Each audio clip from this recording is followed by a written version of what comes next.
Hello and welcome to another video of my IELTS series.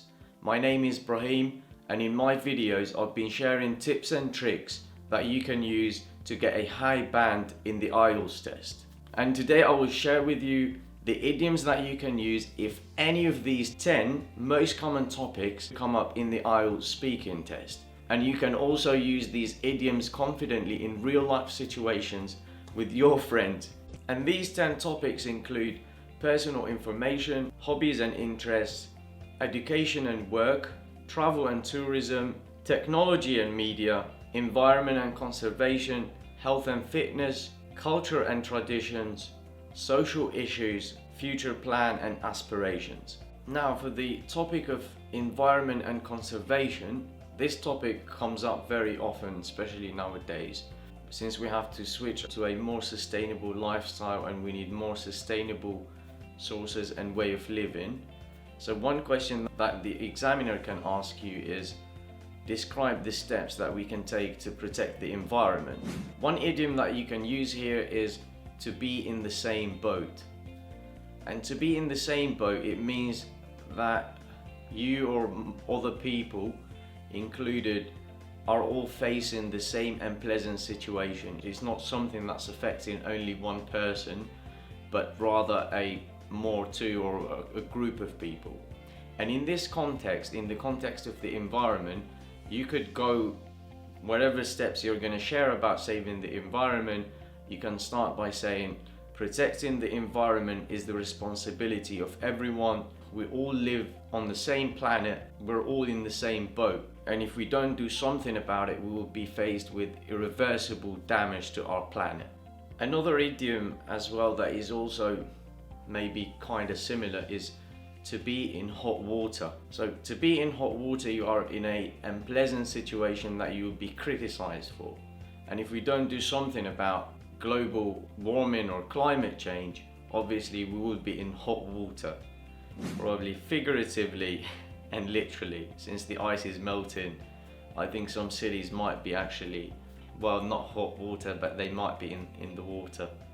And to be in hot water is to be facing an unpleasant situation.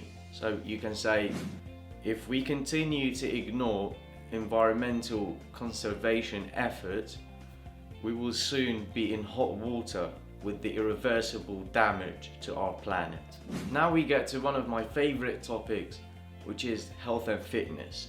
In this section, the examiner might ask you to discuss your exercise routine or your favorite sport. One idiom that you can use here is a gym rat, which is someone who's obsessed with exercising all the time. Someone who's at least 4 or 5 times a week in the gym. If you like going to the gym, you can answer that question by saying, so when you are describing your exercise routine and you go to the gym, you can say, I go to the gym quite regularly. I am not a gym rat, but I try to exercise at least once or twice a week. Or if you are a gym rat, you can confess and tell the examiner that you are a gym rat. If you are not a gym rat, don't worry, there is also another idiom that can be used. And this idiom related to fitness is out of shape.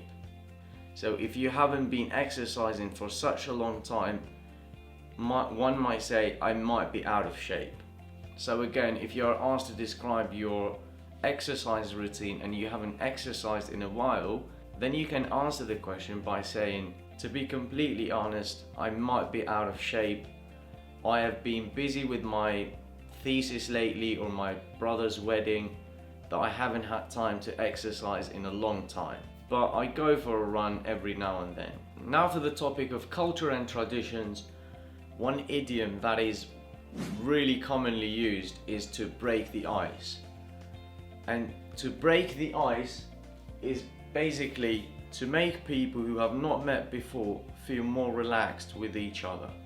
So it can very often happen when you are in a new culture or you meet people from different cultures. You might not be relaxed at first. You might feel a bit uncomfortable. So you might have to do or say something at first to sort of like break that frosty vibe at first, if it's and then you start getting close and more familiar with the other person. One of the examples given here is, so if you met a new group of people or from different culture, you can hear someone suggested that we play a game to break the ice.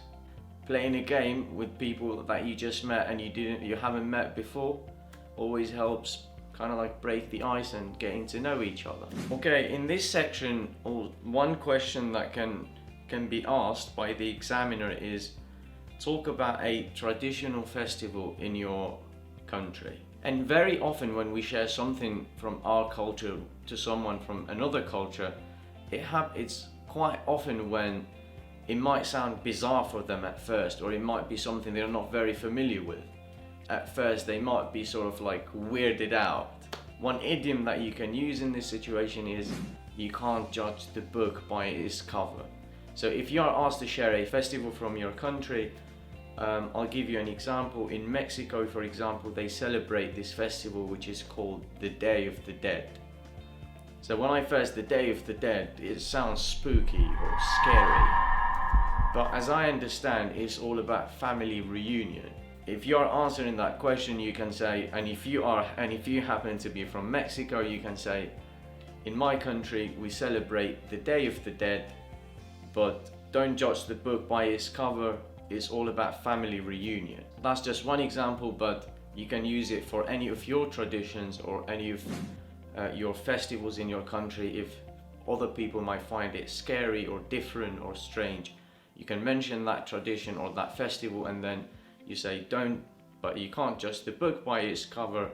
It's all about, and then explain X, Y, and Z. Now for the section of social issues. Most of the topics that can come under this category are considered a bit sensitive, and they can range from poverty, homelessness, gender equality, or immigration. In an ideal world, obviously we wouldn't have such issues. A useful idiom that can be used to discuss these issues is to wrap your head around something or that particular social topic. So if I would say, I can't wrap my head around something, it means I can't find a way to understand or accept that thing. In this, one of the questions that could actually come up is to discuss poverty and its causes in developing countries, for example. So you can say, I still can't wrap my head around the fact that the richest 1% own most of the world's wealth, while there are still hundreds of millions of people living in poverty. Or if it's about homelessness, you can say, I still can't wrap my head around the fact that there are still homeless people in rich countries where they have the resources to do something about it. Here what you're expressing is something is very straightforward to do, and yet the issue still exists for some reason. So I can't comprehend why we still have that issue, or why no one has resolved it in this way. Now for the final topic, which is about future plans and aspirations. This topic might actually come up early on in the very first parts of the test, or it can also come up at the end in the discussion. But if it's at the very start, and if the examiner asks you about your future plans or your goals and ambitions, you can describe 2 things that you want to achieve, and then they are somehow related, and you can add at the end to kill 2 birds with 1 stone. 2 things in kind of one move. For example, if one of your ambitions is to go and study abroad, and also a goal is to learn French, you can say, I want to improve my French skills and I want to study abroad, so I am aiming to do my master's studies, or I'm trying to get a scholarship to go to France. It will be like killing 2 birds with 1 stone. Or it doesn't matter, you can have any 2 different goals or aims. It depends on you as a person, but then you can just link them in a single action that will enable you to achieve both of these 2 separate things. Okay, here I'm gonna add a bonus idiom which can be very useful, especially in the second part of the IELTS test. In the second part, the examiner might ask you to describe a memorable event that happened in the past. And it could be a trip abroad with your friends, or you went to some special family event, a wedding or whatever. So when the examiner asks you the question, if it's something that it reminds you of the good old times, or if it brings some nice memories, before you answer the question or before you start describing the event, you can also start by using the idiom I'm about to share, which is to take a trip down memory lane. So to take a trip down memory lane is to go back in the past and remember some of the happy times, some of the nice memories. So when you get asked the question, okay, tell me about a time when you did this. So you can start answering the question by starting with, that's a good question, it actually took me down memory lane. I'll tell you about this time with my best friend, and then you go on to describe your thing or whatever thing happened. But to take a trip down memory lane is to remember something in the past. Alright, that brings us to the end of this video. I tried to be as much comprehensive as I could, and I hope you could find some value in the idioms that we shared today. Please, if you want to use them, it's all about practice, so make sure that you are practicing on a regular basis. And also, I am going to be confident that you can use these idioms with your best friends or with any native speaker without having to worry, as I highlighted, about being old-fashioned or sounding a bit weird. And best of luck for your IELTS preparation. If you find this useful, or if there are some sections or particular questions that you might have, please leave them in the comments and I'll try to address those or make even videos about certain topic if I see that it's coming up quite often. Don't forget to subscribe and see you next time.